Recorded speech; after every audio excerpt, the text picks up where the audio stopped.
Hello guys, Andrew here. Welcome back to Drew Tutorial. And in this video, I'm going to show you how to change the time format on ClickUp. So click your profile on the upper right hand side and go to the settings here. Then under my settings, scroll down until you find the time and date format. So you can go ahead and choose from 24 hours to 12. So depending on whichever one you want, you can go ahead and change that. So go ahead and also choose the date format as well. So if you want to change that from, let's say, month, day, year to day, month, year, it's really up to you. Or year, month, day, it's really up to you. So you can go ahead and you can play around with these formats directly from here.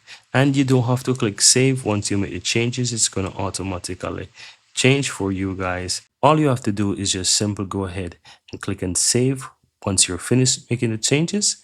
And that's it, guys. So that's how you go ahead and change your time and date format on ClickUp. Very easy and very simple.